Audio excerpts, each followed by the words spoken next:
There are serious political pundits now predicting the Republicans genuinely may lose the Senate in Oh, addition to the House. Andy, what's up, buddy? we're still doing it. Still living La Vida Loca or what? Bombing people. We're still bombing people. We're We're only bombing one we're country at the we're moment. still murdering people. Yeah, I mean, one country. It's better. I mean, we haven't moved on to the next country yet, which is exciting. We're still focused on the one. And okay, It's disappointing. before we get to that, I do have one suspenseful thing I wanted to mention to you. Mm, You're not on much social media anymore, right? no. The White House has been tweeting out these cryptic videos. I don't. They're probably doing it on Facebook and stuff too. I've been seeing it on Twitter. But like even at soccer, some of the dads were like, "Hey, are you seeing this stuff?" The White and they were like 3 and 4 second videos, and it would be like almost like somebody accidentally recorded something. In one of the videos, you saw like a woman's feet. She was wearing high heels, so you know it was a woman. And a woman's voice said, "Well, it's gonna launch to, or it's gonna launch tomorrow, right?" And people were like, "Is it talking about a missile?" Or like nobody knew what was going on. And then they kept just they were trying to build suspense for something. A new crypto business. No, it's close. And the dads were like, "What do you think? Do you think it's UFO stuff?" And I told them I was like, "I guarantee you it's going to be disappointing. Like What whatever happened it to the is." O stuff? I thought he was going to release all that. I don't think he's gonna anymore. Anyhow, JD, just so you know, JD Vance was on the Benny Johnson podcast, I think today, and he agrees with Anna Paulina Luna that they're demons. All those orbs and the Tic Tac video and all that. He thinks they're not extraterrestrials; they're demons. So that's two elected Republicans think that the UFOs are actually demons in a spiritual way. We'll JD get to Vance and who? Anna Paulina Luna. She's a I my type. I'm normally into pale blondes, but I gotta say, Anna Paulina Luna is like a kind of Hispanic. I'm gonna guess Latin American of some type. Hmm. She's a cutie. From what I remember, she is a congresswoman because she's hot in a bikini. Like when Yeah, I remember. When Trump first got elected in like 2016, she started posting all these pictures of herself in like MAGA bathing suits. And she got so popular online from that she parlayed that into being like a congresswoman representing some district in Florida. What world are we living in? Yeah, maybe her job also. Maybe while she was doing the bikini picture, she had some job that maybe she was a lawyer. I don't know. I just remember Mhm. that's how she came to everybody's attention was through like MAGA bikinis. Anyhow, you have Interesting. And the Tucker Carlson was attacked by demons. he in his sleep, yeah. Which that's a weird story. Anyhow, UFOs and demons. We're gonna wait for another day. But all the dads I was talking to were speculating. What could it be? Could it be this or that? And I told them, I said, it's whatever it is. It's gonna be a letdown. Like I guarantee you. We found out tonight what it is. Check it out. This is the long-awaited announcement. The White House has launched the Whitehouse app. You can download it in any of the app stores. Live streams, real-time updates, straight from the source, no filter. This is their way of trying to bypass the mainstream media, the lying liberal mainstream media. And they want all their people, if you're not getting it from Truth Social, get it directly from the White House app. Straight up state controlled media. Like, get your news direct from the White House. So, anyhow, Whoa. I had a So it feeling was that supposed to be like a news source? that's how they're pumping it is like this way you're going to get like basically when CNN gets a hold of it, they put their liberal spin on it. But this way you can get the news directly with no liberal spin. It's kind of the way they're putting it out there. So, So, anyhow, whoa, wait a second. I'm so yeah. con this has got to be illegal, right? Illegal? No, I mean against the whole purpose of our Constitution, possibly, but not Right. illegal. I don't think there's a Yeah. law. Okay. There's Yeah, not a law. There's not like a specific law, but it's against our entire our Constitution. I feel like it's Completely. against the whole like premise of America. Like no state-controlled media. Like state-controlled media is what Russia and China do. And now you can download the White House app. What's sad is I might download it for a period of time just so I can kind of see what exactly they're trying to do here. I don't want to help their numbers, but also I'm very curious as to what is going. It's probably going to be statements like directly from President Trump. Like when Trump wants to get a message out. Like When you download it, On this one, I would make sure to read the entire So agreement because I have a feeling that the agreement is like, we can track your whereabouts and we can so download anything we want off your phone and follow you and track you and, and I spy should on have you, basically. I should have pulled it, but there have been people that have already read through the terms of service, and it can track your location even when you're not using the app, and that you agree to that when you sign up.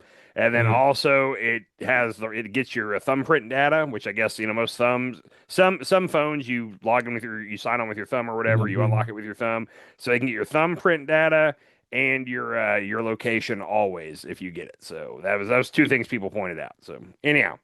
Okay. Well, I'll do some homework on this and report back to you after. But it just launched today. I believe it's available now at the App Store.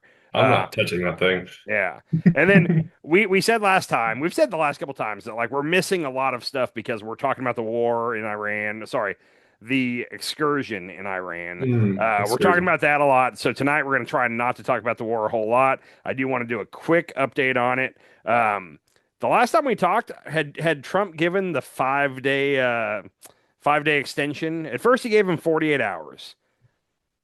So Yeah. he gave And then okay. he gave him the 5 day extension, and then I think he So had surpassed the 5 day extension and didn't do anything about it. We were so like right at that line. no. So when we recorded last time, I do remember this now. He had given the five. We recorded Monday night, and he had moved it to 5 days that morning. So we already knew it was 5 days. And one of the things I hate about this period of news right now is every time we record at 10 o'clock at night, and then I get up and I edit it the next morning. And by the time I get up and edit it, something has changed to where like what we recorded last night is now doesn't matter because something new happened. Yeah. We got done last time, and I went like straight outside to let my dog out. I pull out my phone, and Trump was like, "There can be no deal, like unless it's unconditional surrender." So he was basically calling off the 5 day thing, which I was like, "Ah, we just talked about this." Anyhow, he ended up a day or two later extending it to 10 days, and he was clear to say at the request of Iran, like they asked for 10 days. They need more time to think about this. Wait, so he did 5 days. He pulled back on the 5 days, said there's no extension, and then he gave him an extra 10 days? Yeah, the tweet that Oh. happened Monday night was just him saying that like, oh, it's not going to be a deal. It's going to be unconditional surrender. So he was acting like, why are we even negotiating? But then he forgot all about that by the next morning. So that happens a lot with him. So, but he moved it to 10 days, and he said they requested that. The Wall Street Journal, I think, was the first to report this, but Oman and Pakistan right now are acting as the mediators between us and Iran, and they both came out to the Washington Post and said, "Hey, he's lying. Iran never requested another 5 days. Like we have no clue where he's getting this from. Like all the communications going through us, and we're telling you right now, they didn't ask for 5 more days. So he lied about that to make it up. People are pointing out it's because he has more assets, more ships and soldiers and all that headed to the region, and they weren't going to be there in time. So to buy 5 more days to get more people there, he made up the fact that they had asked for 5 more days, which it appears, according to the mediators, that didn't happen. Anyhow, then today, while we're under, and this 10-day extension was that we're not going to bomb their energy infrastructure during this 10 days. We're still bombing them and they're still bombing us, but we're not going to hit their energy until the 10 days is up. Well, today Israel went ahead and hit their energy for us, as as one does. They hit some kind of a water reactor, which I don't know how energy works, but it's not quite a nuclear reactor, but it is a source of energy from that for them. They hit that, and then they hit like their three biggest steel plants, which they came out afterward and they said, "Hey, up until this point, we've been doing an eye for an eye. Every time you guys escalate, we match your escalation." And they said, "That's done. We're not doing the eye for an eye anymore. It's just on at this point."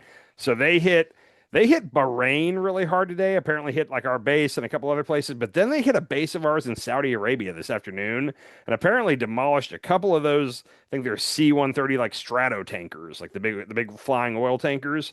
They hit those and they injured between 10 to 12 of our servicemen. Two of them, they say, are very seriously injured, like might not make it. Shrapnel wounds, Yeah. I guess. So, anyhow, so it's escalating during this whole 10-day pause, is all I'm trying to say. Other than that, go Well, I ahead. heard that we hit one of their energy facilities that was nuclear, one of their nuclear So facilities. we didn't. Israel's been bombing all around their nuclear. So they haven't actually hit the nuclear facility, but they're bombing all around it. And they've done this like 3 times now. Uh, But there's people, leaks. there's There's no, nuclear leaks. not that I've seen. Okay. Yeah. I heard that today, Did you earlier hear today. that on social media? No, Uh, on YouTube. Somebody on Okay. YouTube was talking about I think if there were leaks, that would be huge news, and I have not seen that anywhere yet. So you could be right. I just haven't seen it. that. Okay. So anyhow, um, other than that, this was just kind of funny to me. You know how Trump constantly said, like, when polling doesn't go well for him, he says that, like, well, it's my people's fault. They're not communicating it clearly. Like, obviously, Yeah. if they were communicating it clearly to the citizens, my polling would be much higher. You know how that's kind of his theory. Mm-hmm. So he went on Fox and or it was the Five, the show that's Jesse Waters and Greg Gutfield, and normally it's got Jessica Tarlov. Uh, Yeah. Why wasn't she there? well, she's not there every day, and I'm not sure. I don't think this was like planned, but he called into the Five, and dude, it was one of the like several people referred to him as just he was acting like a doddering old man, or he was boomer maxing. I don't know what boomer maxing is, but I kind of Boomer maxing. he was being a Max Boomer basically. But Yeah. like he was it was very Biden-ish. Like he couldn't they would ask him a question and he'd just start ranting about something else. He went on for a while about how much the gays love him and how he won the gays. That was interesting.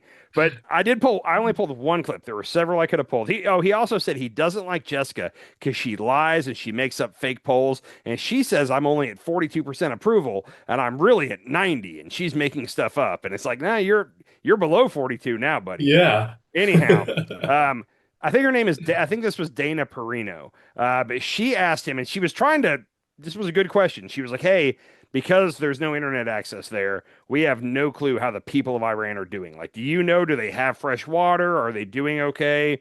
Good question from her, I will say. Yeah. Let's hear his answer to this. Think it is alarming that we have not been able to see or hear from any of the Iranian people. And I imagine that is because their internet is shut down. And I think there is some general worry about them. Obviously, their government treats them terribly and killed tens of thousands of them in January. Do you, again, like Kayleigh, I would never ask you to tell us something that is classified, but do you have any insight as to how they are doing? Do they have drinking water? Do they have food? Right, I do. It's upsetting. I do. But first, do you remember when we had lunch years ago in the base of Trump Tower when it was a brand new That's a building? long time ago, yes. A long time ago, and you haven't changed. Oh. You have not changed. Now, I'm not allowed to say this. It's the end of my political career, but you may be even better looking, okay? So I don't know what you're doing. But I will Fox not hair say and makeup that. has a lot I will to do not with say that. that because that will end my political career. You know, you're not allowed to say a woman's beautiful anymore. You know? What? The question was, are the Iranian people doing okay? Do they have water? And his answer was like, Dana, you still got it. You are sexy still. That was pretty much his answer. When I heard him give that answer, it's like, okay, the guy that maybe was friends with Epstein and partying with him, and maybe that sounds like that guy. Like, ooh, hey, by the way, if I told you still look just as good as you used to, like, he's just a Well, did you creepy see old all man. the five? The five looked really uncomfortable when he started doing that, They and then they laughed. Which so we keep seeing this where like he makes a stupid joke, and everybody laughs, and it's like, stop laughing at his stupid jokes. But it's a room. Every time they laugh, it's either a room full of Republicans or his donors or whatever. It's always a very friendly audience that does this for him, and they're going to do that for him. But still, like, why are we so fake as a society when you laugh at something that's not actually funny? I don't know the answer to that, but I will say back when he was running, he used to call into Fox and Friends a lot, and like there were mornings where he was doing himself no good. Like it was hurting him. The longer he was on the phone, the worse it was for him. And you could tell they were actively trying to get him off the phone. They're like, "Okay, Mr. President, well, we got to go." And he'd be like, "No, we Yeah. don't have to go. I have all the time." And he would want to keep talking. And they were like, "Dude, we're trying to help you. Get off the phone."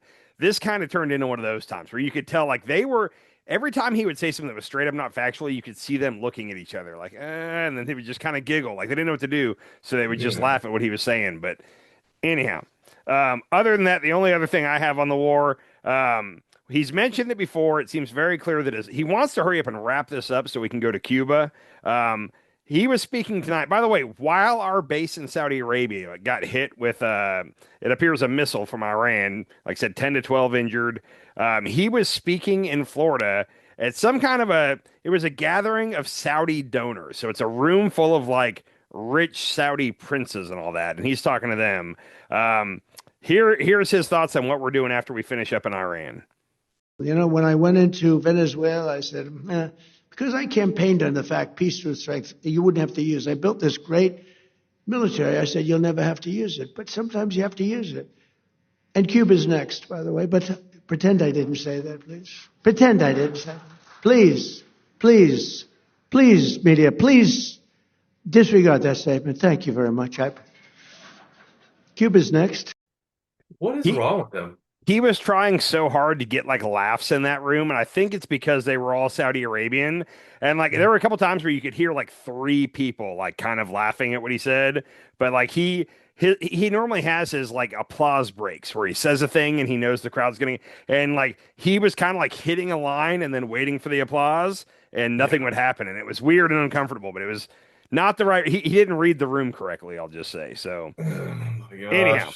anyhow, that's all I got. You got anything on the war before I want to talk economy tonight, but let's wrap up on the war with whatever you got.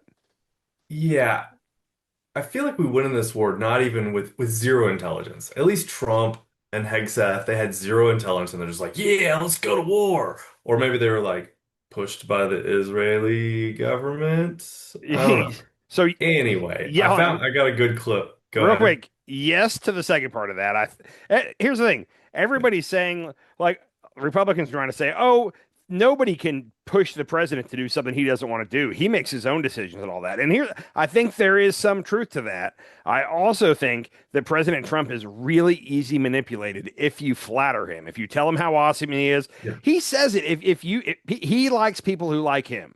So Israel has been kissing his ass and telling me he's the greatest president ever. And oh, sir, what would be great is if you could help us take out the great Satan of Iran, blah, blah, blah. They manipulated him. They didn't force him to do it. They tricked him I've into got doing it. two other scenarios on that. Like, Okay, I mean, good. you could flatter him, and you could say like, if you do this, you'll go down in the history books as like the greatest president ever. Or they could have something like maybe a couple of files hanging over his head, you know? Yeah, it's a possibility. I'm leaning more towards they killed him with kindness and got him to do what they wanted. They manipulated him. The files thing, you can't rule it out. It's not zero, but I don't. To me, the chances. I still say if he was somewhere in those files, at some point somebody would have leaked it by now. Like that's kind of where I'm at. Is like the government's not that good at keeping a secret. If we really had some evidence on this, it would have gotten out by now. It's my thought. So you can either manipulate Trump by placating to his ego or blackmailing him. Yep, Those are the two ways. I'll give you that. Okay. Anyway, this is how little we knew, how little Trump knew about Iran. CEOs of various oil companies encouraging them to use the Strait of Hormuz. Yeah, I think they should. I think they should. I think they should use this. In my opinion, look, we took out just about all of their mine ships in one night. We're up to boat number 60. I didn't realize that big a navy. So he said right there, they're up to boat number 60. I didn't know they had that big a navy. He said, so that was like 2 or 3 days ago. And then since then, he said, it turns out they have 134 ships or something like that. Like he had no clue. And here's the thing. So you're correct. I think our Pentagon knew. I don't think they bothered to really give him the down low, and I don't think he cared. If they sat him down with an intelligence briefing and tried to run him through the actual military capabilities of Iran, he would get bored in a second. We know this about him. Like they have to put Is he the only president that would have not paid attention to any of that? Yes. Yeah. I Okay. believe that. They all every other president, if they were considering He's the only unserious president we've had in 100 years. that's it.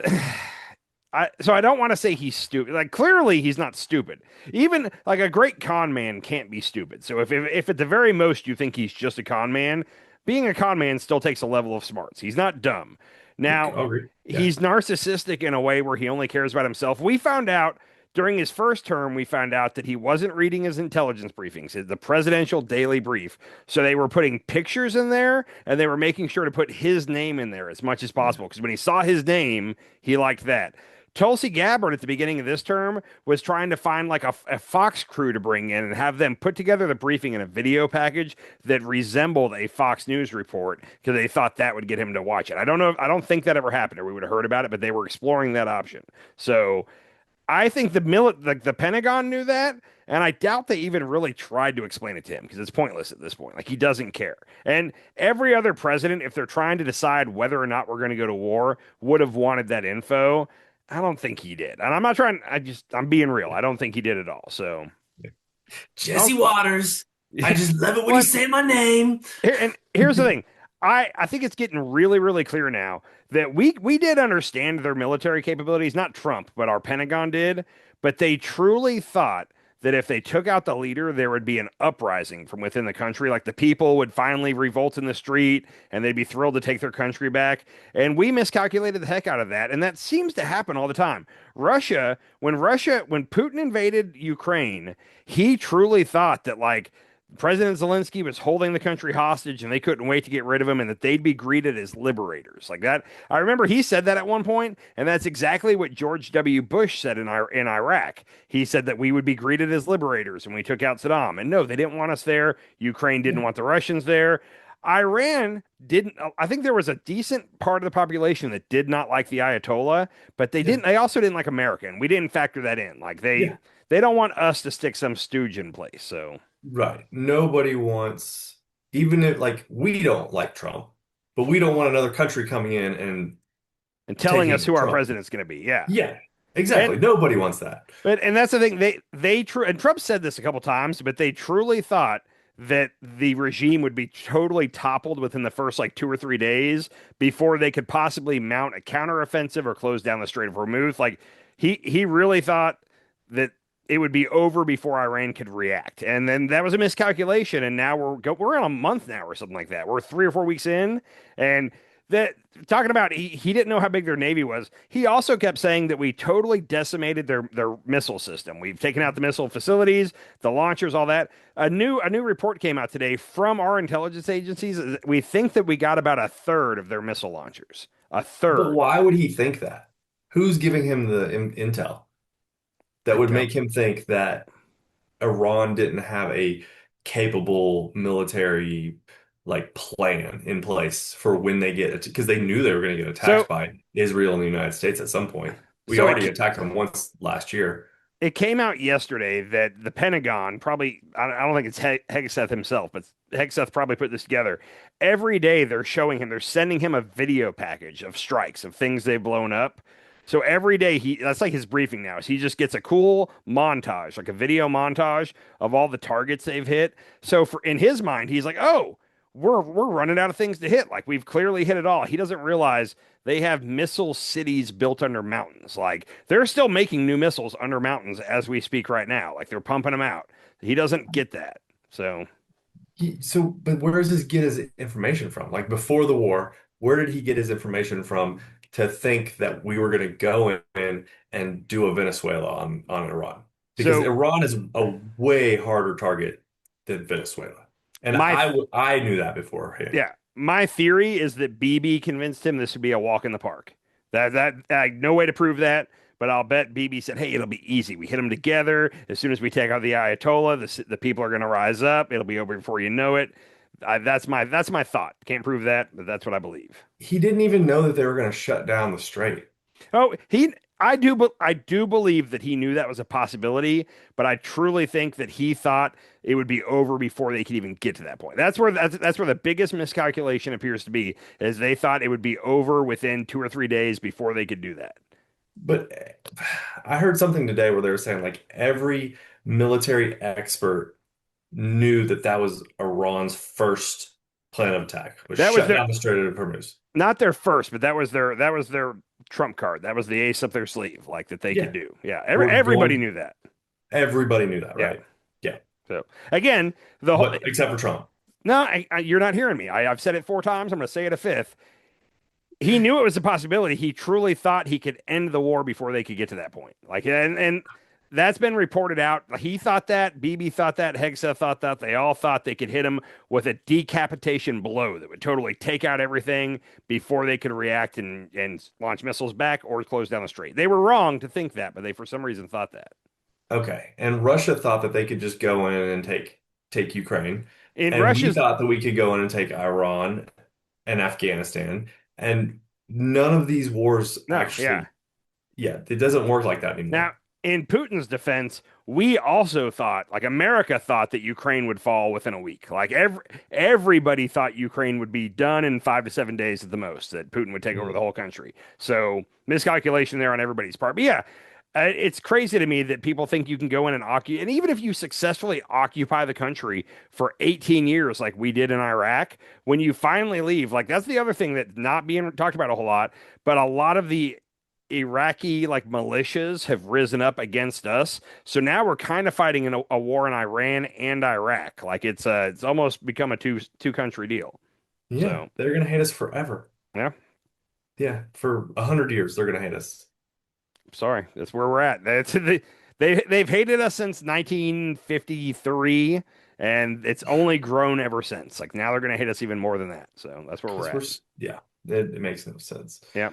Real quick, before we move on to the economy, what is your prediction? Will there be ground troops? And if you say yes, how many days from now? It's Friday night. When do you think ground troops this weekend? Or it's going to be on a weekend. You always start a war on a weekend when the stock market's not open. But what are your thoughts? Could you imagine us doing that on D-Day? Like waiting till the stock market's out of session? I think it's going to be tonight. So that's part of the reason I didn't want to talk war tonight, was because by the time we wake up tomorrow, it's like, oh, there's troops on the ground. It seems like from things I've seen, we don't have enough assets there yet. We're still waiting on pieces to get put into place, which is why it seems like he did the extended it to 10 days to get him through till next weekend when everything would be in place. So I'm going to say yes, but next weekend. Okay. That's my thing. Like Friday, right after the stock market closes. Yeah, Friday night. Yeah. Interesting. Yeah, and last time we talked, and we've been talking war for the last like 5 episodes. And while we're talking war, we're just missing everything that the war is a distraction for. There's so much shit going on. Yeah, the Epstein stuff is taking a backseat for sure. The economy is what I want to focus on tonight. I think I saw you do have an Epstein video. I have an Epstein video. Do you want to play that first? Yeah, let's check it out, and then we're going to get into the economy. Okay. I mean, stuff's coming out, and this one's just like a quick little interesting tidbit about Epstein and his death. Documentation from the Miami Herald's Julie K. Brown and her team that revealed bags of documents which were suspiciously shredded and discarded out of the Epstein jail days after he died. This was so concerning that there were immediate tips and sort of watchdog warnings, including a corrections officer calling the FBI saying they'd never seen that amount of bags shredded. Days later, another officer wrote to investigators raising a similar alarm. Now, we've been tracking all this for you. We have our detailed timeline, which shows, of course, many different developments, but you can see it highlighted here, the shredded document activity and a whistleblower alerting the FBI about it coming right there just days after he died. None of this, I want you to know, and we checked this, actually appears where it should in the DOJ's Watchdog Inspector General report. That is a problem for the DOJ because, as Brown's reporting shows, they interviewed people about this, they were on notice of it, and whether they deemed it a crime, a problem, or okay, it should have fallen somewhere in that voluminous report. So I saw that. So I'm not prepared to talk about Epstein and I, but I saw that, which is weird. People are trying to say that, like, oh, well, if those were his personal effects, say that while he was in prison, he was probably meeting with his lawyers and he's allowed to have a notepad and a pen and he can take notes. And that's his, like, you can't then seize that because that's lawyer confidentiality. I can't think of the right word. Lawyer-client confidentiality. So there are some reasons why you would have destroyed personal effects of his for like legal reasons. But then like they should have notated that in different files and what his and they didn't. It all smells really weird. There are some reasons they should have done it, but this seems odd. And then also one of the guards that was on duty, have you seen all the stuff about her? Oh yeah. So that was a week or two ago, and that because of the war, we're not talking about it, but like apparently she was making large cash deposits in her account, like 5,000 and 10,000 a time leading up till his death. And she also like Googled like latest on Jeffrey Epstein, like a couple minutes before his body was found or something. And like the fact that all is known, and I don't think I haven't seen, are they investigating her? Are they interviewing her? Like, where is she at right now? Like, I think she's gonna get pulled into Congress, maybe. I hope so. Like for bring her in to Yeah, testify. but Like, yeah, but I yeah, think so. there's been a lot like recently. There's the stuff that's been intriguing is all around his death in prison, where like stuff's starting to come out, and I don't even get the whole. But apparently, the FBI came in to take the like the surveillance, I'm going to say tapes, but it was all digital. And they were told, they said, hey, if you do this, it's going to wipe all the footage from that night. And they were like, okay. And then they did it anyway, and it wiped all the footage. And it's like, that's a huge deal. So Yeah, whatever happened to like that 2 minute section where they promised us they were going to supply that, and then they never did. never So did? There's also like what half the files are still missing? yeah, half Like the files. 3 million files or something? It seems like the way that Ro Khanna and Thomas Massie wrote the discharge petition, it's basically it will extend forever. So like if Democrats take the House in the midterms, they can come in and use No, it's that. shredded. It's already shredded. It's gone. It's done. That's true. It's Well, burned. they could It's at least incinerated. they could kind of hold Bondi accountable for that. I don't really know how, but they could try. Okay. So I'm still holding out faith that some of these other countries who are looking into this are gonna get some of the same files, and they're gonna have to go and do a whole new round of investigations and all this stuff. But yeah. I don't know how much is Trump involved. Who That's what. knows? There's been a lot of stuff that's been coming out about Epstein, but I've been disregarding it all to focus on Iran. So for the next show, I'll try to have some stuff ready to go on Epstein. I don't tonight. So Oh my anyhow, gosh, I it is do crazy. I do have the economy for tonight. Okay. Okay. First of all, credit where credit is due. Okay. Every now and then, Trump accidentally does something that's good, and I've said before, if he does something good, I'm going to give him props for it. Okay. Okay. It appears he might be accidentally, single-handedly, just killing the whole like United States, what do they call it, the military industrial complex. Like he is hurting our arms industry right now in ways that I didn't think he could do. But it's pretty How? awesome. Follow me on this. Okay. So NATO. Separately, the Pentagon notified Congress on Monday that it intended to divert about 750 million in funding provided by NATO countries through the Purl PURL program to restock the U.S. military's own inventories rather than send additional assistance to Ukraine, according to two U.S. officials. The first official said it was unclear whether European countries participating in the initiative understood how the funding was going to be spent. Huh. So the NATO countries put together $750 million to buy missiles and interceptors for Ukraine. Okay. Because Trump's saying, hey, you Yeah. guys need to start paying for this. We're not going to keep paying for this. So they did. They put together they already gave us the money. They gave us Okay. 750 million, and that's supposed to be to purchase weapons that are going to be shipped to Ukraine. The United States announced today that they are instead going to take that money and use it to buy munitions and then keep them. We're going to restock our supply cabinets with that. And basically, Wait, what what? what's NATO going to do about it? We're just stealing NATO's money now? 750 million. And we just announced today that hey, we're going to take this 750 that was supposed to be for them and we're going to use it to restock our shelves because we've been using a lot of Tomahawks. So that came So out. Go ahead. wow. That is wild that we're just stealing our allies' money Yeah. blatantly and openly. And it gets even better. Switzerland. The article was in whatever language they speak in. I want to say Swiss. Is that a language? Deutsch. Maybe whatever language they Maybe. speak No, in. that's German, right? Yeah, Deutsch is German. I don't know what they speak. no clue. But Probably Swiss. the language was in some, or the article was in some other language, so I couldn't read it. So I'm trusting this guy, and I look. This guy's name is Jonathan Landis. He's got good credentials. He's a reporter here in America, so I'm trusting this tweet is accurate. Maybe I'm wrong, but he says Switzerland ordered some Tomahawks years ago. Now the U.S. said they can't deliver them, so Switzerland said, "Okay, then we won't pay. Give us our money back." The U.S. has now seized the funds that Switzerland paid for the F-35s, which which they probably won't get anyway, and now they're taking the money for the Tomahawks as well. So Switzerland had paid us for F-35s and Tomahawks, and we just told them no, like we're not going to give those to you. And they said, "Give us your money, give us our money back," and we said no. So I don't like. Can you do that? I'm sure they could sue us in some kind of an What? international court.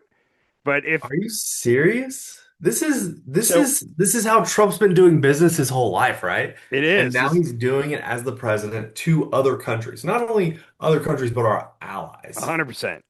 So if you're NATO right now, or Switzerland in this case, you have to look at this and like they've already been talking that they need to grow their own industrial base. They need to make missiles, interceptors. France is apparently going to take the lead in the atomic department because France is the only country in the European Union that has their own nukes that they control. We have given nukes to like England and a couple other countries, but we control them. So like they're their nukes, but we in an event of need to be used, we could just take them offline and be like, sorry, you can't use them. So France is the only European country that can like independently decide to launch a nuke. So France is saying, hey, we're going to help everybody out on nukes, but they're going to have to, they can't trust buying. Like that's what America does well. We export war materials like missiles, planes, tanks, whatever. We make it, sell it to them. And now if you're them, you can't keep shopping in America. You're going to get ripped off. You got to find a new place to shop. And they're either going to make it themselves or they're going to turn to China, maybe not Russia. There's only three places you can get these things: us, China, and Russia. They're not going to turn to Russia. China, I'll bet money China's already swooping in saying, hey, we'd love to sell you some stuff. Every time we do something like this, China's right there to kind of play the peacemaker. It's really sad. I mean, how much is it going to cost us to rearm? That's the question, because it's not going to kill our military industrial complex If because they're we still have to rearm and rebuild all these missiles. The thing is, our military industrial complex is used to supplying us and the entire West. Like we supply the West with everything, and now it's just us. So they're not going to totally die, but they're not going to be making what they used to make. I guarantee you that. Rearming and modernizing the U.S. military, particularly its nuclear arsenal, is projected to cost nearly $1 trillion over the next decade. Good Lord. Yeah. Oh, here we go. Upgrading all nuclear triad components is expected to exceed 1.5 trillion to 2 trillion over 30 years. Super. Wow. Anyhow, so I just thought that was, I don't know, interesting that we're just straight up ripping off our allies. Like, hey, we know you ordered all this stuff, but we're going to keep the stuff and we're not giving you your money back. So have fun with that. That's insane. I mean, that's somebody that, like, if you had a friend we've had friends who did that. Yeah, I can think of one. We've had a friend who did that. He would do that all the time. And it was eventually like, oh, you're not our friend anymore. Yeah. I got to think that they're close. Plus, NATO or not, Ukraine right now desperately needs these munitions. Like they need them now. They need them yesterday. And we started another war and now we need all the stuff we're making. So sorry, you can't have it. We're leaving NATO. We're leaving Ukraine hung out to dry here. But anyhow, so props to Trump for hurting the industrial military complex, I guess. He did another thing that's impressive that not many people could do this all at once. He spiked inflation, raised mortgage rates, raised unemployment all at the same time. Like, it's hard to raise inflation and unemployment at the same time. Normally those two go in opposite directions, but he somehow did it all at once, which the economy's tanking. We're not tanking yet. We're on the verge of tanking. Like it's gotten really interesting. It's looking pretty bleak right now. Well, if you're the Fed, this is the fun part. So Jerome Powell's supposed to be out of office in May, and his new guy is supposed to be in, the guy that he handpicked to lower rates. Stick with me. I tried to read up on this so I could sound educated tonight. So I'm going to try to do my best to talk about the Fed. The Fed is set up to handle demand side inflation. Like when we have too much money in our economy and we're buying too much, that's demand side inflation. And the Fed can control that. That's when they raise interest rates to counter that. What we're dealing with right now is like a supply shock inflation. Like there's been a supply chain issue. That's what happened during COVID. And it's totally caused by us, and it has to do with oil coming out of the Middle East, oil, fertilizer, or liquid natural gas, helium. So the Fed's not really set up to do this at all. Normally, if inflation's going up, you raise interest rates, but that hurts the labor market. Okay, so you kind of got to pick. And right now, inflation is going up and unemployment's going up. So their options coming up is either raise rates to keep inflation low, but unemployment's going to spike, or either don't touch the rates or lower them, and you're going to fix inflation. Or sorry, you're going to fix unemployment, but then inflation is going to spike. So they have to pick their poison right now. Do they want to address inflation, or do they want to address unemployment? Because either way, they're going to hurt one and help the other. And what's this new guy's position on this? He seems to be really willing to lower rates for Trump. Huh. So, okay. So he wants to lower rates for Trump, which is going to hurt inflation big time. Yeah, I mean, Going to kill inflation. if he lowers rates, inflation's going to go up. If he raises rates, which is what he should do in this situation, unemployment's going Is to that go just because these companies go, oh, the interest rates are lower, so we'll just raise our prices on everything? I don't think so. It's because there's more money in the economy. It's supply and demand. Whenever there's more money in the economy, people are buying more. So the theory is you try to reduce borrowing. But if you lower interest rates, it doesn't mean there's more money in the economy unless you print more money. So when you lower interest rates, people are willing to borrow money more to buy houses, to buy vehicles, all that. So you're trying to reduce borrowing. So right now, if things stay on this trajectory, they're going to have to pick whether they want 5% inflation or 5% unemployment, because it's going to be one or the other. And which one would you rather have? Because of AI, we're probably already going to have 5% unemployment. So I almost think like tackle the inflation side of things, because you can't really do anything about the unemployment with AI. Like there's going to be the unemployment, and you can blame it on AI. So, but that means they're going to have to raise interest rates, which Trump will not stand for. And the head of but also Fed, like big business and billionaires, they love low interest rates because that's when they take out low interest rates at a low rate, and then they buy a bunch of shit that will make them more money. I mean, either way, it screws over the working people in the world. Now, the head of the Fed, it's not like he decides alone. There's a board of the Fed, and like the board has to vote and be in agreement. The head does have more power, but I don't know. It's going to be weird. Who controls the board? Does the Fed hire and fire the board? The Fed chairman? The president can appoint people to the board, and they're supposed to be there for a set amount of time. And remember, Trump tried to fire 2 of them because he wanted to have a majority of his people on the board. And one of them is still, I think, fighting it in court. Like it's wrongful termination. I think they tried to hit her with mortgage fraud. That was one of those where they. Yeah. Anyhow, so I think that's still going on. I don't know where that's at, but anyhow, he's trying to get full control of the board of the Fed so that he can make them do whatever he wants. And the guy that's going to take over for Jerome Powell, like. Trump's questions, because Trump got to interview who he wanted to replace him, and his questions, I guarantee you, one of them was, "Are you going to lower interest rates?" Because he was only going to put somebody there who's going to lower interest rates. So sure, yeah, that's where we're heading. Helps his billionaire buddies out.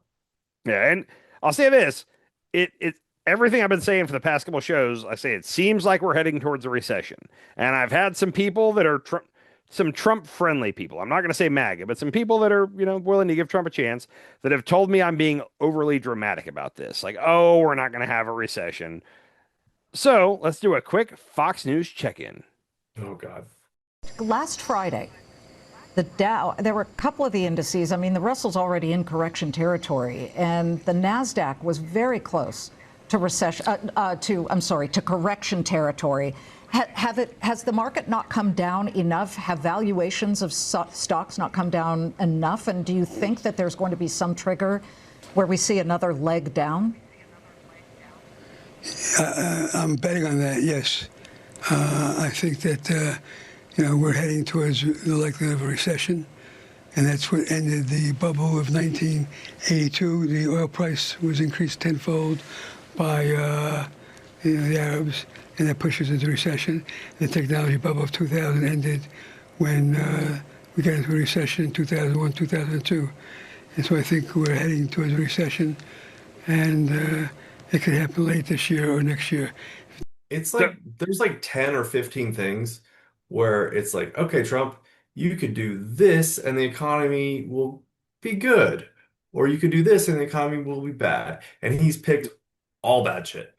If you every decision he's made, I don't want to say every, but like his major decisions since he came in have not been good for the economy at all. And you could see it coming. Even when he was, I've said this on the show so many times, when he was running for office, I was telling my Trump voting friends, I was like, if he does the things he's saying he's going to do, it's going to hurt the economy. And they were like, no, it won't. And I'm like, 15% tariff on everything is going to make inflation go up. And if he mass deportations, you don't understand these migrant workers, what a role they play in our economy. And they kept going, oh, it's not going to hurt the economy. And it's like every economist will tell you those two things alone. Then on top of that, let's go ahead and get into a Middle East war. Fantastic. Yeah. Anyhow, so raise the oil prices. Just to put a little button on this, the stock market just in the past month has lost 12 trillion in value. Now, in Trump's defense, it's pretty much back to where it was when he took over. Because when he took over, it shot up a lot, and now it's basically back to where it was when Biden handed it off to him. I think it might still be a tad above where Biden handed it off. I don't remember exactly. Yeah, where was the Dow when Trump took office? So when Biden left office, it was at 45,054, and today it is at 45,166. So it's slightly ahead of when Trump took over. But it was, I don't know if you remember. I don't know. You might have totally missed this, but at one point the Dow was at 50,000. I don't know if you heard that, but it was. It's right. I think I heard that somewhere. Yeah. And so we're in what they call correction territory right now, which the market got a little overinflated and now it's correcting itself, which is, that happens. But I don't think it's not correction territory. It's we have an idiot president territory as well. Yeah. Now, but the market was a bubble, and it was getting to be a scary bubble. So it's a good thing that the market is correcting itself, or else the bubble would burst. So that's good. But several people have pointed this out. There's always 3 to 4 weeks of oil in transit going across the ocean. So the war has been going on for almost 4 weeks now. The actual oil shortages are just about to hit. We really haven't felt the gas prices are going up because of futures trading. But the oil that's making it here was right now, the stuff that's pulling into our ports was the last stuff to get out of the Persian Gulf. Okay. So we're about to hit a point where about 20% of the world's oil is now not getting out, and it's not in the market, which is going to cause supply and demand issues, and the price is going to go up. So that's just about to hit. Where the market's at today, according to a lot of people I'm listening to, it's only going to keep going down from here. We'll see. Maybe Trump will pull a rabbit out of his hat, but stock market's lost 12 trillion in value in the last month. Inflation is at 3.5%. When Biden left, I believe it was at 2.8. So it's up from when Biden left. The GDP is projected to be under 2% this quarter, and they're saying probably closer to 1% the rest of the year because of all this oil stuff. And then also, let's not forget, he has increased the debt by $3 trillion just since he took office. Okay. $3 trillion in a year and a half. Awesome. Not even a year and a half, a year and 2 months at this point. So whoa. That's where the economy's at, just so we're all clear on this. Now, whoa. Sometimes I get a little freaked out about this, where I got bills to pay, I got a kid, this is scary. I always have to remind myself, hey, this is a system, the American system of government was built with checks and balances. Okay. So the president can't single-handedly tank everything. There's got to be other departments that step up to fix this. And I'm going to tell you right now, don't fear, docs. Departments are stepping up to fix this, okay? First of all, have you seen what the Treasury Department's up to? They're not just twiddling around, they're not just sitting around twiddling their thumbs, okay? They're actually getting to work here on something that's going to make everybody feel a little bit better about the economy. Ooh, okay. Breaking, U.S. Treasury is working to put President Trump's signature on new paper currency. A first for sitting president, an AP source says. So he wants to put his signature? So normally all currency that's printed has the Treasury Secretary's signature somewhere on it. I didn't know this, but every time, so basically for the rest of his term, instead of the Treasury Secretary, it's going to say Donald J. Trump on our bill. So every bill that you get that's made now is going to have that until the next president comes in, which who knows if it's JD or Rubio, they might let it keep saying Trump on it. So, and also the Treasury Department said there's no better way to honor the 250th birthday of America than to have Donald Trump's signature on money. What, how does that have to do with anyhow? You know what? At least it's not his face. At least it's not his face. Okay. So the Treasury Department's not really helping, I guess. Okay. There's other departments, okay? Who else could possibly step in and do the State Department, okay? I'll bet Okay. the State Department's going to do something to help our financial issues here. Let's see what they're up to. Exclusive. State Department sends 1.25 billion in foreign aid to Board of Peace. So Trump's Board of Peace is getting a donation from America. We added 3 trillion to the debt so far. What's another 1.25 billion? That's almost nothing when you think about it in the grand scheme of things. Now, what's interesting is Congress controls the purse. They should have to vote for this to happen.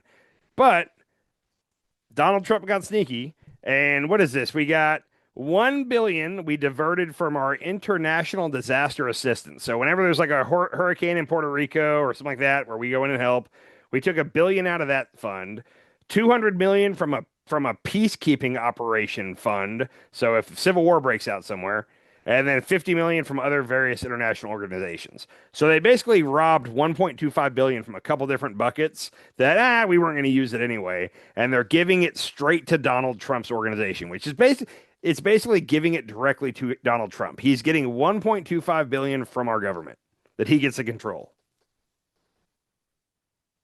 The Board of Peace has $17 billion right now. Yeah, that's how many countries joined, and they all had to give $1 billion to join. Trump is okay. So Trump put 10 billion in from the United States. Oh, I don't think he's done it yet. I think he said they were going to do that. He announced that right now. He They've announced got it. 1.25. Okay. Yeah. So there's 17 billion, and where does this money go to? Donald Trump To war? Is it going to war? We Is don't it know going yet. to our Iran war? Initially, the Board of Peace was supposed to be to rebuild Gaza. Okay, that was the whole purpose. But then, as he started putting it together, it appears like he's trying to make it be the new United Nations. I don't know what he plans to do with it. He probably is going to build a lot of stuff with his name on it, is what I would think. Like this is going to go to properties and construction projects, buildings that are going to say Donald J. Trump on it. Isn't that awesome? So, I'm very frustrated with this. I mean, like Okay. they have $17 billion and they haven't done anything. They're killing people. They killed how many little girls in a school in well, Iran? the Board of Peace hasn't killed anybody yet. The Board of Peace hasn't Well, done it. They haven't yeah, done the anything yet. Board of Peace is directly related to Donald Trump, and Donald Trump is directly related to that murder.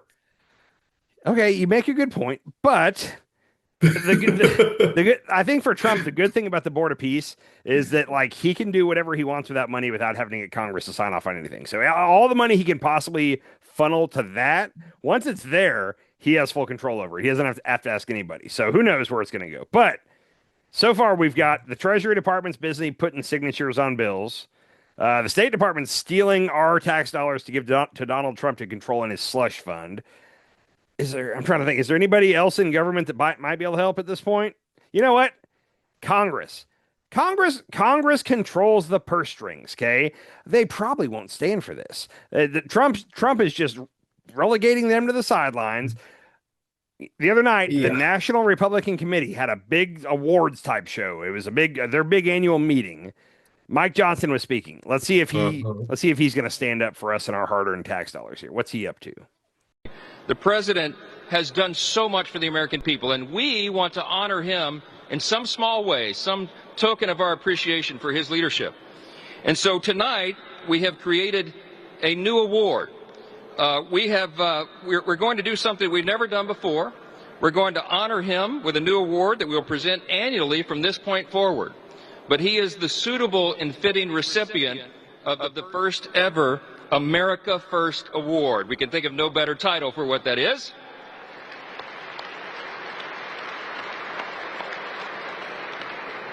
That's this beautiful golden statue here, appropriate for the new golden era in America. I want to dunk his head underwater. So, Congress, first of all, how many different places have invented awards to give Donald Trump? the FIFA Peace Prize has never existed before, and it'll probably never be given again. But they needed to give Donald Trump something. Remember all the CEOs coming in with the the different gold plaques and different prizes to give to him. Now Congress is giving him the clean coal award. Clean Coal. Yes, I forgot about that. The Clean Coal Champion of the World.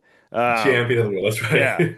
Yeah. And now he's the first ever recipient of the America First prize, which I didn't find a picture of it. I'll bet we could find one out there, but it's apparently a gold statue. How many golf champions has he won? All of them. Everyone he's ever competed in at his properties.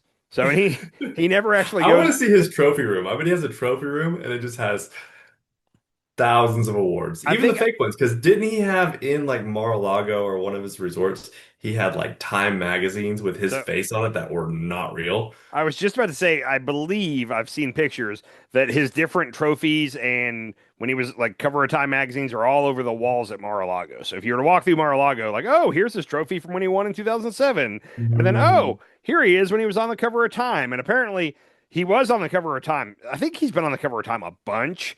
But he also, like, let's say he was on it 12 times. I'm just making that number up. Apparently 12 wasn't enough for him. So he invented like 20 more to put all over the walls. So anyhow, bottom line is everybody with power to help us in our government right now doesn't give a shit. And they're letting Trump do whatever he wants. And they're not trying to fix the situation. It's very, very frustrating. He's been on the cover of Time magazine for 35 times. 35. And for some reason, that wasn't enough, and he had to make up more. Nixon has 40 to 55 covers. That's crazy. Wow. Yeah, that's a lot. Anyhow, so that's where we're at. There is one economy that Trump is actually helping right now. So accidentally, Iran. The Russian economy? Well, yeah, actually Russia, because he took sanctions off of them. So Russia and then Iran. Before the war started, Iran was exporting 1.1 million barrels of oil a day at $47 a barrel. Now they're exporting 1.5 million barrels a day at $120 a barrel. So Iran is making a killing right now off their oil industry. Good for them. I'm glad somebody's economy is doing better. Now, they also have a bunch of shit that's blown up in their country that they're going to have to fix. So I'm sure if they could, they would rather go back to not doing any of this. But at least they're making money on oil. Let's give them that. Interesting. Yeah. So, anyhow, what do you got? I mean, with all this war and stuff going on, you know what what he really cares about? Money? No. Okay, what do you got? See this pen right here? This pen is an interesting example. It's the same thing. So this pen is very inexpensive, but it writes well. I like it. And you know, you hand pens out, you're signing and you hand them out. Beautiful pen, ballpoints. But I'm handing out to kids that don't even know what they're doing. What is this, Mommy? It's kids. They're getting a pen for $1,000. They have no idea what it is. And it had another problem. They didn't write well. So I take it out and I saw it and there's no ink. This one, I called the guy. I said, I'd like to use your pen, but I can't have a gray thing with a big S on it. I can't do that with the press. Use your pen, but I like the pen the best, but I can't use your pen. He said, well, I can make it nicer. I said, that's nice. And I could even paint the White House on it, sir, if you like, in gold. Almost real gold. And by the way, this was not staged. I just saw the pen sit there. I thought of this as an example. Okay, I just want to note that we literally had to edit that together because he spoke about the pens for so long. It was more than 4 minutes. So whoever makes those damn Sharpies, I can't remember the name of the corporation, but they've actually come out now. And because he claimed at one point during his ramblings about the pen that he talked to them and they offered to do some kind of a endorsement deal with him and pens or something stupid like that. And they came out since and said, no, that conversation has never happened. So he was just bullshitting. So there's probably not Sharpies with the White House on it? Whatever that was, whatever that story, they came out and said that they've never, that has never been discussed. So he was just making shit up. So good for him. I really like how Hegseth is just like looking at him, like nodding his head. Yeah, it's just, I managed really weird. I managed to not watch much of that cabinet meeting. Normally, I make myself sit through those cabinet meetings, and they drive me up the freaking wall. And when I saw that he was having a cabinet meeting, I had to take a second and think about it. And I was like, no, I'm not going to do it this time. I'm not. Like, I'm sure I'll see clips later if he says anything stupid, but I'm not going to watch this one. And I got to tell you, I was happier not watching it. So it makes sense. There's two things in life that you're not supposed to talk about with people. Just, what are the two main taboo topics? Politics and religion. So we talk politics on here. I want to try to talk a little religion here in a second. So we're going to try to be delicate with how we do this. Before we do, though, I wanted to do one MAGA check-in right now. Midterms are coming up. Things look bad for Republicans. I always like to see what they're actually saying about it. So we're going to go to our new correspondent, Megan Kelly, for a quick video. I can't remember the specific number in Florida, but I saw the list, and there were many that had gone 19 Republican that have now swung blue. This is a terrible harbinger for things to come in these midterms. There are serious political pundits now predicting the Republicans genuinely may lose the Senate in addition to the House. Yeah. And what does that do in terms of the Republican positioning on the Senate in 28 when they have more seats that are, we weren't supposed to lose the Senate, Republicans, in this midterm election. That was not supposed to happen at all. But now they're seriously talking about it like it might. But then the next election in 28, where there's a presidential race on the line as well, the Republicans are more exposed. So, I mean, now we're en route to a 60 seat Democrat majority. Do you know what that is? That's a fucking nightmare, because the Democrats could actually win the White House, too, with these approval numbers. President Trump's approval numbers are in the basement. They're the lowest that they have been. And it is the economy, first and foremost, that's dragging him down. And now the Iran war. And by the way, he's lost Hispanics, too. He's the entire coalition that put him over the top is falling apart as you point out, that Joe Rogan's come out against the war. Dave Smith is hardcore against Trump right now and has been for a while, a comic who's brilliant. Theo Vaughn came out against it. He lost comedian Andrew Schultz, on whose podcast he made a lot of friends, a while ago. Sean Ryan has same against it now very strongly. This is a coalition that the young men of America very much listen to. And young people are completely against this war. So, yeah, I got to tell you right there. So everybody's been saying that like 2026 it's a rough map for Democrats in the Senate. Like there's not a lot of easy pickups, a lot of flips. Okay, 2028 is really the better year for them in the Senate. So if they somehow take the Senate this year and then 2028 comes up and they take several more seats, like. In my memory, I'm sure it's happened in the past, but like the only time that I've ever seen one side have 60 votes in the Senate, because that's what you need to get someone passed in the Senate is 60. And normally one side has 50 to 55, and they have to compromise, which I like. I got to tell you, I'm a big fan of not having a supermajority for a lot of. I don't want. Yeah, but at this point, when you have crazies like the Republicans are right now, like. There is no compromise. There is. During the Biden years, they got 60 votes in the Senate to do a lot of things. Like they really did. Like they made it work. Now, when Trump's president, Trump doesn't like the idea of compromising. He doesn't want to work with the other side at all. But for 4 years under Biden, we got some things done. I just want to say. Anyhow, some things. The one time that I can remember a 60 vote supermajority was when Obama won in 2008. And I got to say, he rammed through Obamacare and a couple other things. I'm not saying Obama. He didn't ram through. He didn't ram it through. Oh, fuck you. He totally. I'll battle you to the end on this. I have a feeling that the vast majority of the American people wanted healthcare reform in some form. Okay, dude. And he got it done. And because the Republicans, because they had to negotiate with the Republicans, we got kind of a shitty healthcare. Were you paying attention at all during this time? Because something tells me you weren't. You said very clearly a second ago. That they didn't ram anything through. Dude, Nancy Pelosi flat out told the Republicans, like, we don't even have to talk to you about this because we don't need any of your votes. Like, you guys can go sit over there. And then they even asked, they said, hey, can we at least read what you're trying to pass? And she told them, well, if you want to read it, you have to pass it first so you can read it. You have to vote on it first so then you can read it. They were putting out legislation. I didn't like it. They were putting out legislation, like writing it that morning and sending it to the floor and not even letting anybody look at it. And just basically Nancy Pelosi had everybody in line and she would just say, hey, we're voting yes on this. And they would vote yes. I didn't like it at all. And even if you have 60 votes, I think you should at least play nice and be like, hey, yeah, here, check it out. We'd love to have your votes.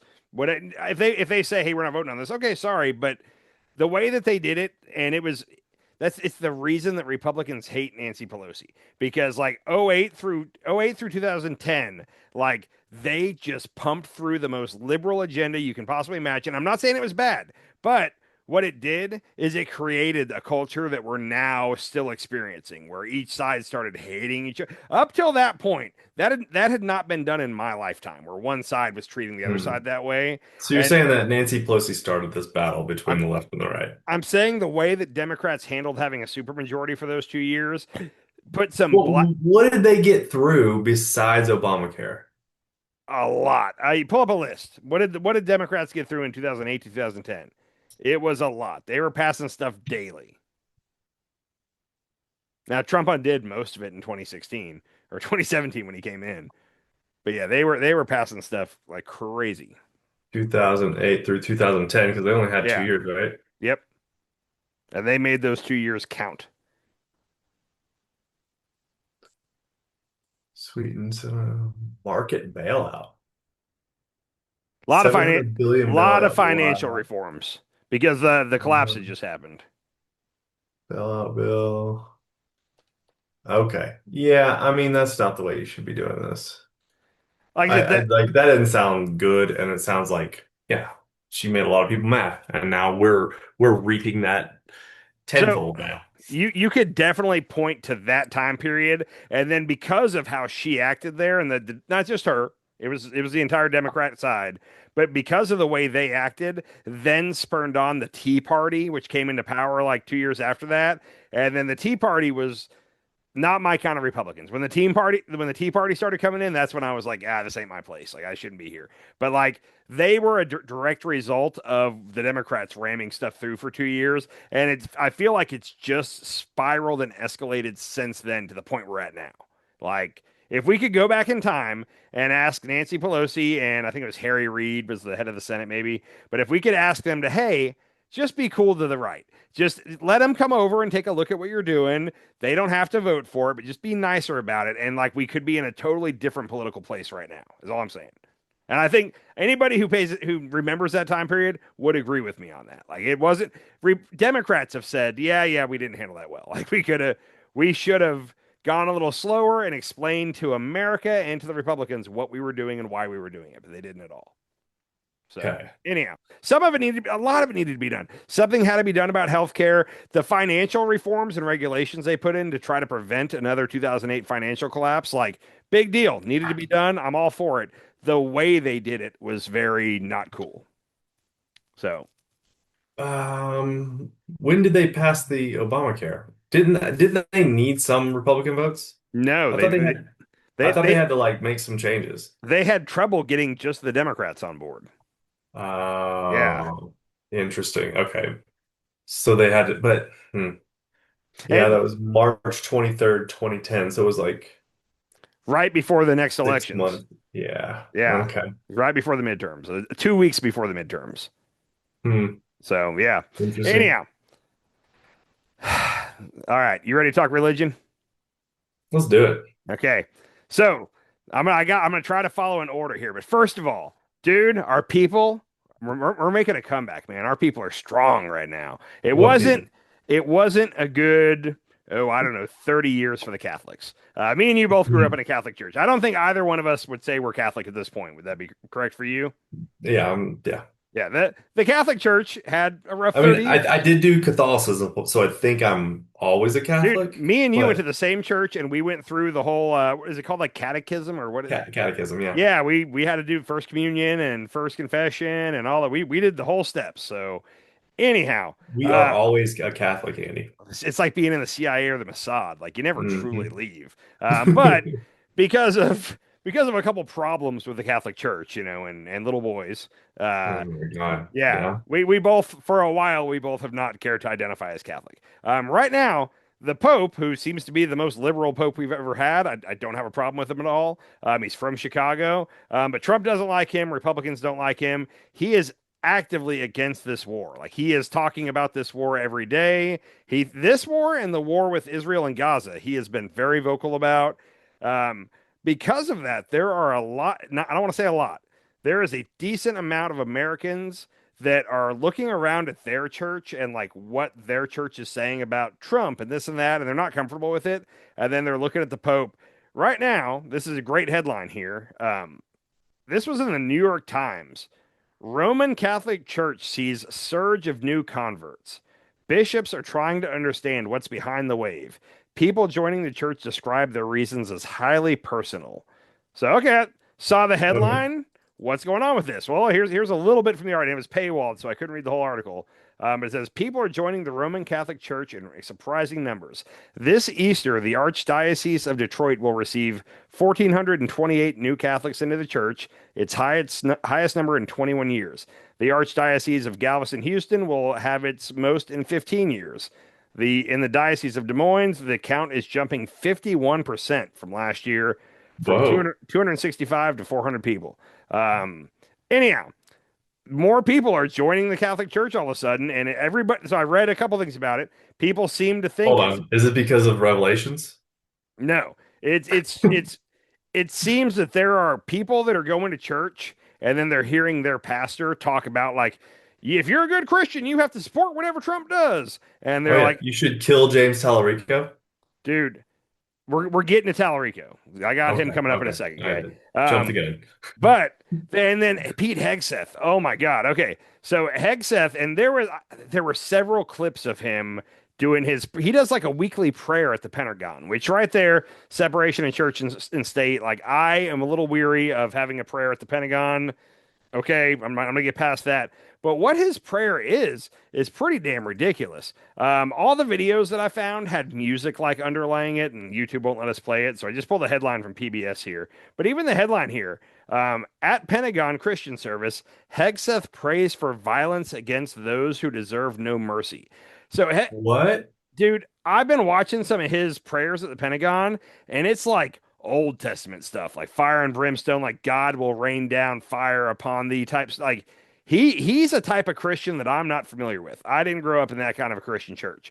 And then I think we've talked about it, but his pastor is running around giving interviews left and right. His pastor, I think we talked about it last time maybe, but he said that James Talarico should be crucified. He wants God to kill him.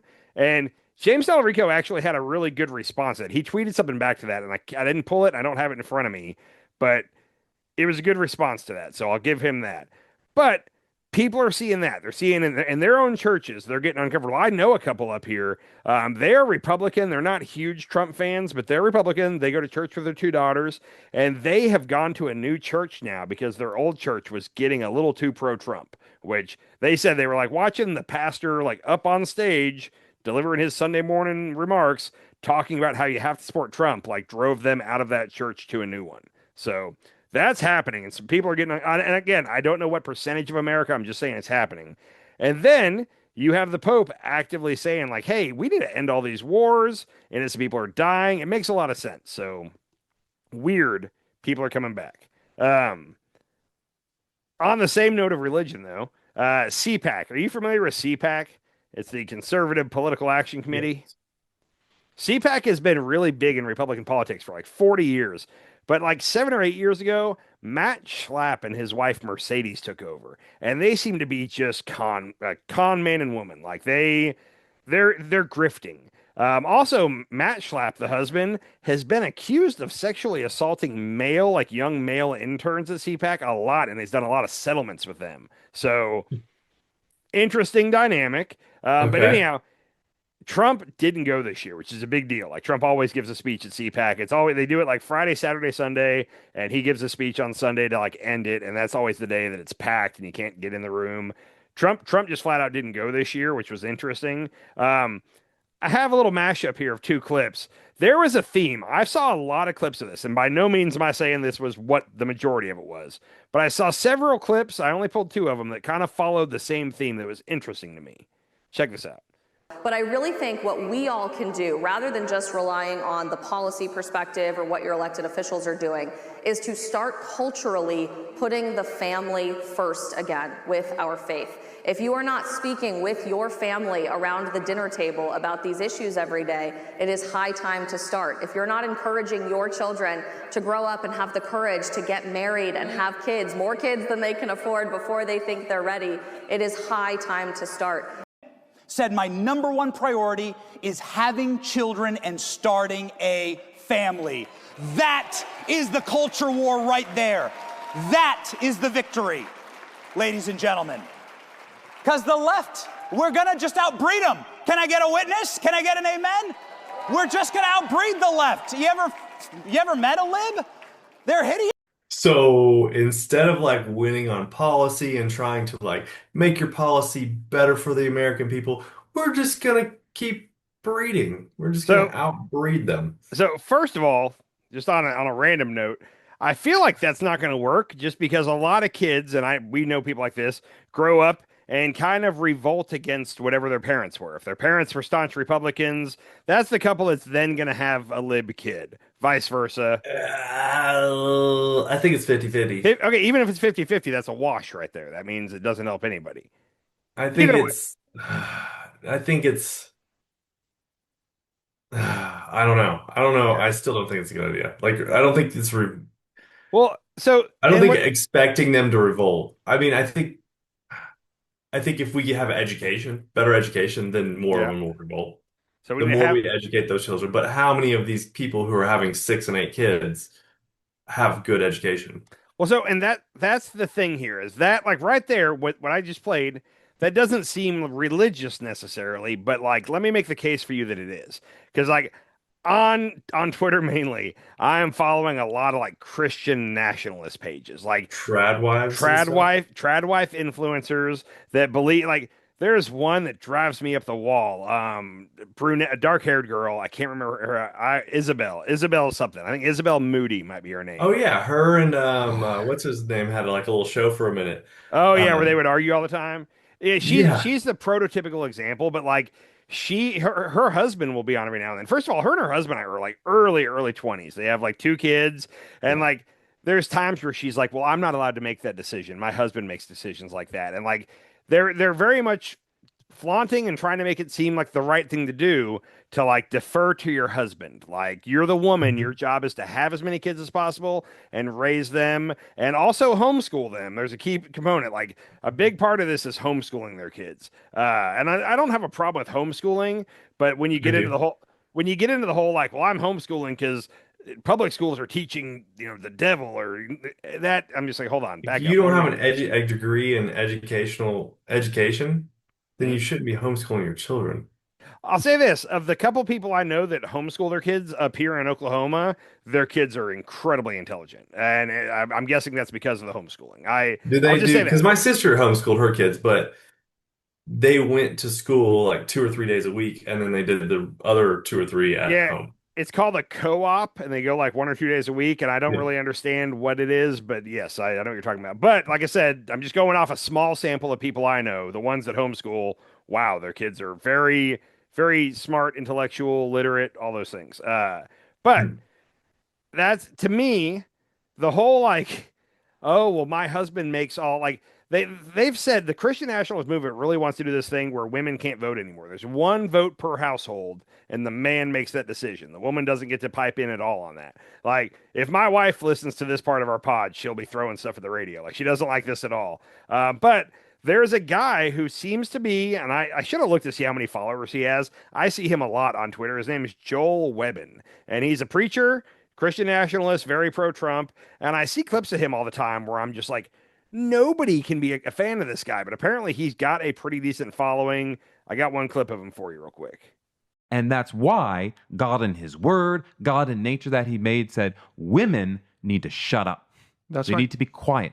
They don't get to call shots. They don't get to rule because they do stupid things like this. So true, King. Women need to shut up.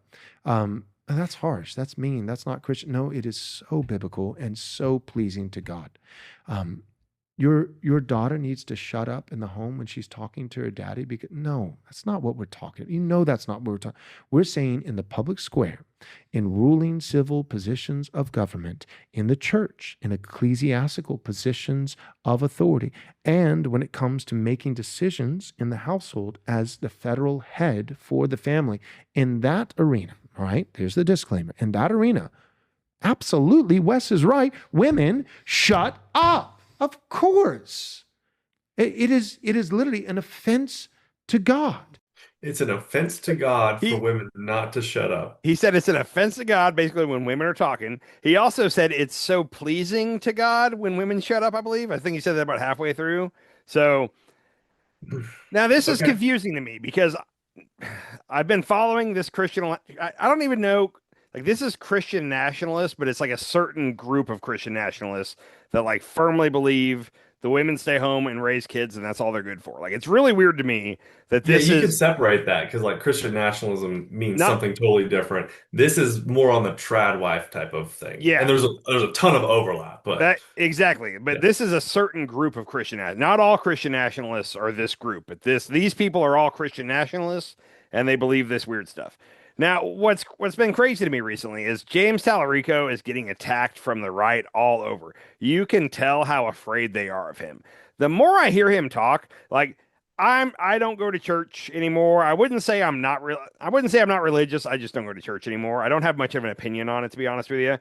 James Talarico makes me want to go back to church. Like when I hear him talk about like what Jesus is teaching should teach us and how we should live our life, I'm like, that's good right there. Like I don't know how you feel about it, but the church we grew up in and some of the people we grew up around that were religious put a bad taste in my mouth for religion. Like several of them were the most hypocritical. They weren't good people at all, but they would go to church every Sunday and then be like, if you don't go to church, you're not going to heaven. And it's like, but you're a hypocrite. You're a bigot. You're a racist. You're a hypocrite. And you think you're going to heaven because you made it to church every Sunday. Like that always bothered me. Having since moved to Oklahoma, like I've met some very religious families that are really good people too, and that makes me kind of okay. It's not everybody. I think it got soured for me when I lived in Texas because of the people I was around. Is my theory. I don't know if you were around the same people as me, but that something that was always noticeable for me growing up is these people are all hypocrites. I mean, yeah. I mean, it's if you look at the right, if you look at the Republicans. They're mostly Christians, and they mostly want to bomb brown people in other countries. Well, it's not just that. And I'm not one to don't care if other people get murdered across the world, like the Gazans. They are all about giving the wealthier more money and fuck the poor, take away whatever you can for the poor. Like, it is the most hypocritical, it's the most hypocritical, I guess, political party that you could possibly conjure in your mind. And then you also, all of them are Christian. And they preach, like Mike Johnson, he preaches the Bible when he speaks sometimes. And then he wants to give another $1 billion to murdering innocent people in other countries. And it's like, I don't know. It's all over the place. My thing is, if you're a Republican and you're religious, then there's a part I'm confused because I'm like, oh, well, you're Christian. And I'm not the guy to sit here and talk about, well, Jesus said this and Jesus said that. Like, I don't know the Bible. They're kind of one and the same. Do you know any Republicans that aren't Christian? Hear me out. Okay. Hear me out on this. It's always been, and I've said I want to bring somebody on that's like a Christian Trump voter because I want to try to square it and be like, hey, Jesus clearly says here that you should take care of the sick, the poor, whatever. You should help them and take care of them. Yet Trump is very anti-refugee. Like, how do you square that? I'm curious. I don't even want to make fun of them. I want them to explain to me how they make that make sense. So it's hard because I don't want to call them a hypocrite, but I'm also confused by it. But there are people that say like, oh yeah, I'm a Republican because I'm a Christian, and they specifically link those two. Yes. And those are the people where I'm like, hold on, like, and now I want to throw the hypocrite word around because I don't get this. So like I said, I think a lot of it is the abortion thing. Well, but I know Christians up here that are they're Christians and they're good people, and they vote for Trump. Well, they go, well, I don't like all the things he does, but abortion, or there's all. Yeah. I get that, and I that makes sense to me. I get that. The whole I vote for Trump because no good Christian would vote for a Democrat. I'm like, hold on, what? Like that? I don't. If you, But I think a lot of that's tied to the abortion thing. 100%. If you take abortion out Yeah. of the argument, I don't think that they have much of a leg to stand on. Anyhow, always been weird to me. I do have a clip of James Talarico here because what I see out of a certain group of the religious right, not all Christians, not all Trump voters, a certain group, I look at it and I'm like, that's just the most un-Jesus like things I've ever seen in my life. Like what they say and what they want policy wise. Here's Talarico real quick. I feel like the exact opposite of what I see in those groups. Do you know people who love Jesus and don't seem to love anyone else? That kind of religion that says you can treat people however you want as long as you have a personal relationship with Jesus is an abomination. It is a cancer on the body of Christ. Scripture says you can't love God and hate other people. You can't love God and abuse the immigrant. You can't love God and bully the outcast. You can't love God and oppress the poor. We spend so much time looking for God out there that we miss God in the person sitting right next to us, in that neighbor who bears the divine image. In the face of a neighbor, we glimpse the face of God. That was beautiful. That makes me want to go back to church right there. Like, I agree. Yeah. That's awesome. I love that. I feel like that's not where, like, we need a name for it, but like, specifically like American Christianity, like the American version of Christianity has lost its way from what I feel like Jesus' teaching were intended to get us to do. Like, I don't get it. I'd love to have somebody on who's like a MAGA Christian and explain to me how they can make this make sense in their head. And I'll go into with an open mind. Maybe they'll make it make sense in my mind. I'm willing to learn, but I don't get it. It does, yeah, it doesn't make any sense how you can kick out all the immigrants, bomb other countries, take money from the poor, or even just assistance from the poor and give tax cuts to the wealthy, and also say that you follow Jesus Christ and believe in his teachings. And think that Jesus and Trump are almost one and the same, when Trump is someone who weird. And let's just stick with what we can prove about. I mean, he's been married 3 times, he's cheated on all 3 of his wives. That's a real simple, that's not up for negotiation. That happened. Like, this is the guy that it's like, well, it's Jesus first and Trump second. Like, I don't get it. Well, there's something with religion, like if you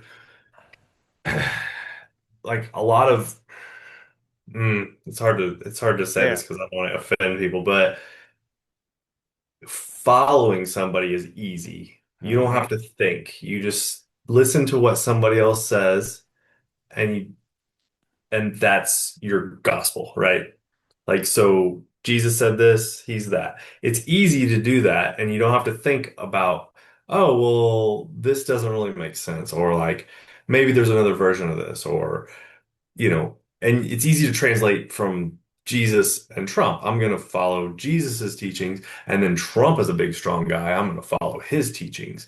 And there's some weird disconnect where I feel like people just don't want to use their brain to actually like formulate their own opinions on something.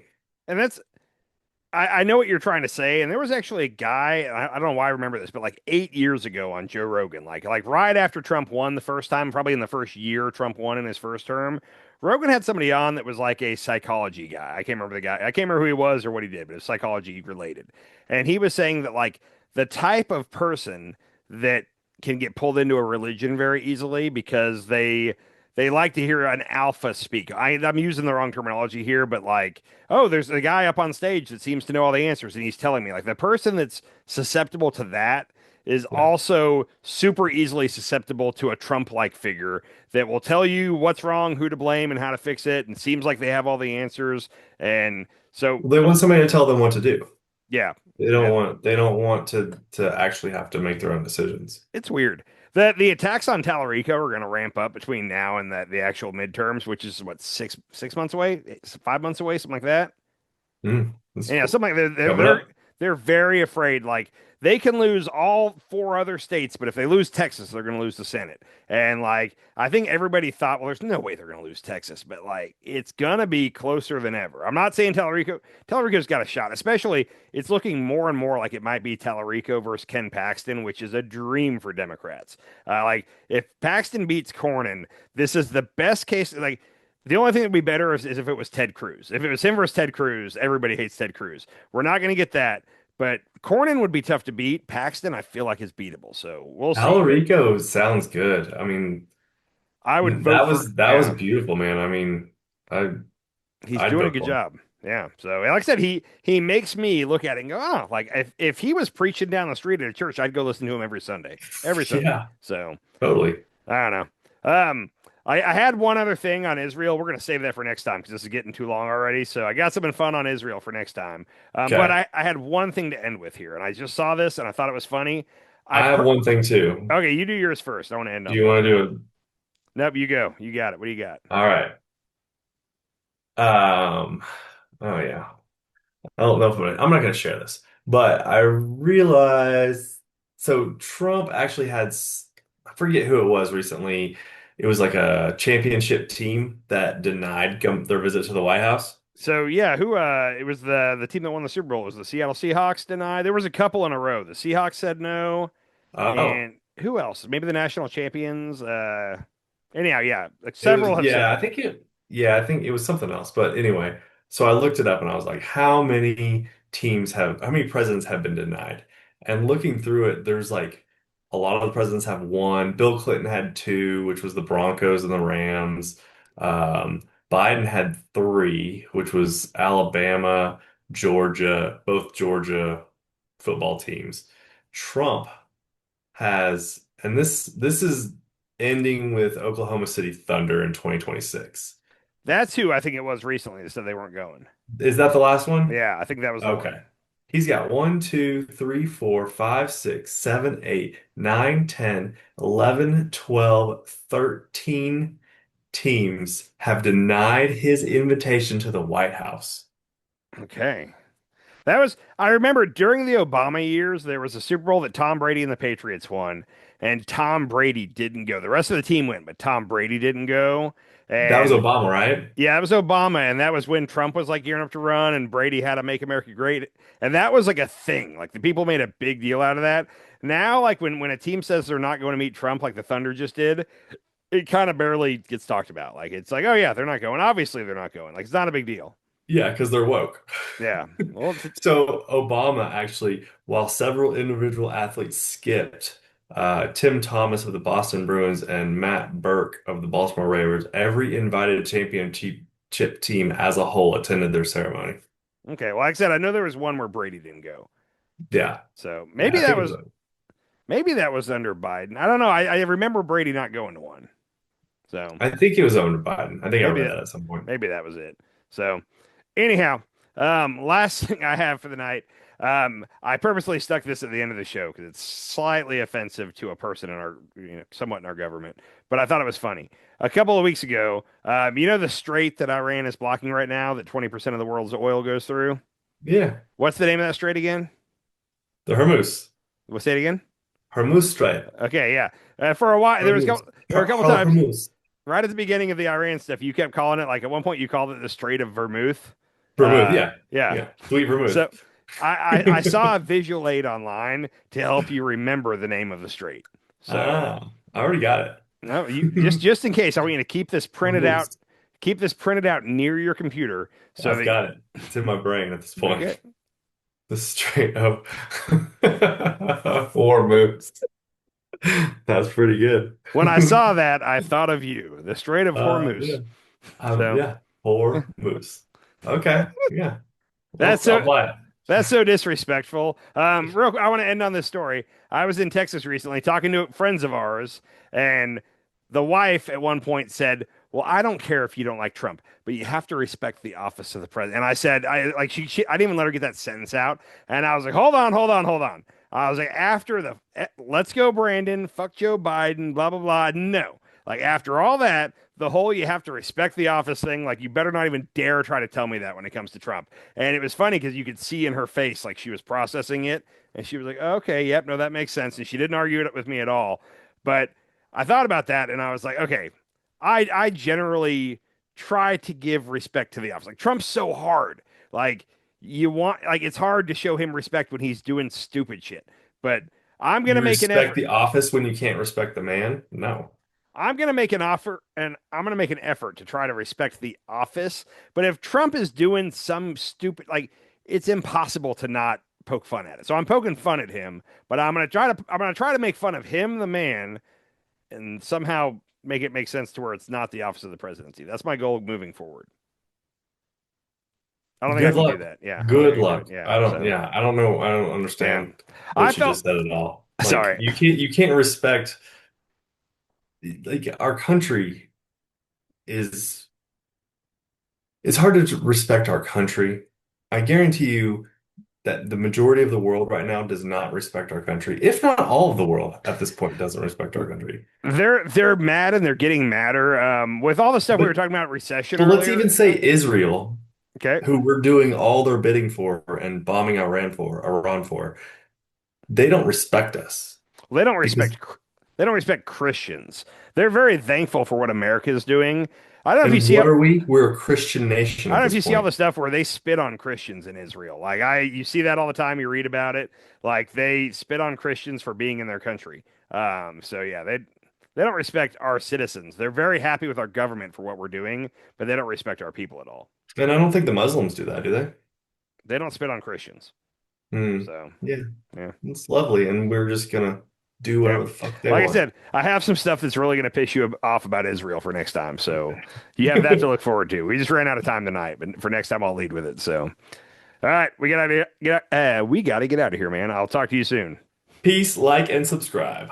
Peace throughout the world, right? Why can't we all just get along? Peace throughout the whole world. Yes. All right, later, buddy. Later. Sometimes you eat the bar, sometimes the bar eats you.